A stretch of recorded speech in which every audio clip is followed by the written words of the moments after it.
ಓಂ ಸಾಯಿರಾಮ್. ಬಾಬಾ ಹೇಳ್ತಾ ಇದ್ದಾರೆ, ಮಗು ಶುಭೋದಯ.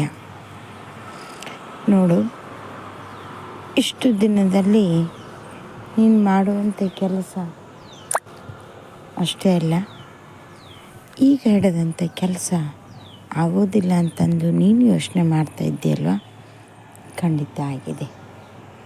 ಆದರೆ ನಿನಗೆ ಬರಬೇಕಾದ ಸುದ್ದಿ ಲೇಟಾಗಿದೆ ಅಷ್ಟೇ. ಚಿಂತೆ ಮಾಡುವಂಥ ಅವಶ್ಯಕತೆ ಇಲ್ಲ. ಹಿಡಿದಂಥ ಕೆಲಸ ಎಲ್ಲವೂ ಸರಳವಾಗಿ ನಡೀತಾ ಇದೆ.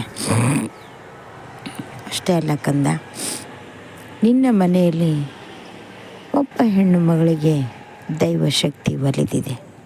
ಹೌದು, ಯಾವ ರೀತಿ ಗುರ್ತಿಡಿಬೇಕಂದ್ರೆ, ಅವರು ಆಡಿದಂಥ ಮಾತು ಬೇರೆಯವರಿಗೆ ಸಮಾಧಾನ ಕೊಡುತ್ತದೆ. ಅವರ ಜೊತೆಗೆ ಮಾತನಾಡಬೇಕೆಂದು ಅನಿಸುತ್ತದೆ. ಅಷ್ಟೇ ಅಲ್ಲ, ಅವರು ಹಿಡಿದಂಥ ಕೆಲಸ ಏನೇ ಆಗಿರಬಹುದು, ಅದು ಒಳ್ಳೆಯದೇ ಆಗಿರುತ್ತದೆ. ಇಂಥ ವ್ಯಕ್ತಿಗಳನ್ನು ನೀನು ಗುರುತಿಸುವುದು ಅಷ್ಟೇ ಸುಲಭ. ಇರಲಿ, ಎಲ್ಲ ಮನೆಯಲ್ಲೂ ಇಂಥ ಹೆಣ್ಣು ಮಕ್ಕಳು ಇರೋದಿಲ್ಲ. ನಿನ್ನ ಮನೆಯಲ್ಲಿದ್ದಾರೆ ಅಂದ ಮೇಲೆ ಅವರಿಗೆ ಗೌರವ ಕೊಟ್ಟು ನಡೆದುಕೋ. ಅವರ ಮಾತಿಗೆ ಬೆಲೆ ಕೊಡು. ಅವರನ್ನು ಆದರದಿಂದ ನಡೆಸಿಕೊ.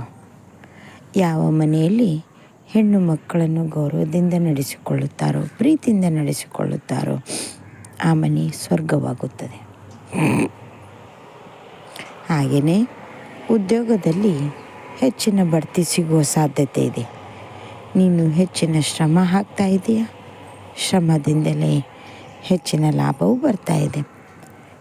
ನೋಡುತ್ತಿದ್ದಂತೆ ಆರ್ಥಿಕ ಸಮಸ್ಯೆಯು ಬಗೆಹರಿಯುತ್ತದೆ. ಯಾವುದಕ್ಕೂ ಯೋಚನೆ ಮಾಡಬೇಡ. ಹಾಗೆಯೇ ಇವತ್ತೊಂದು ಕಪ್ಪು ನಾಯಿಗೆ ಒಂದು ಚಪಾತಿ ಬೆಲ್ಲವನ್ನು ಹಾಕು.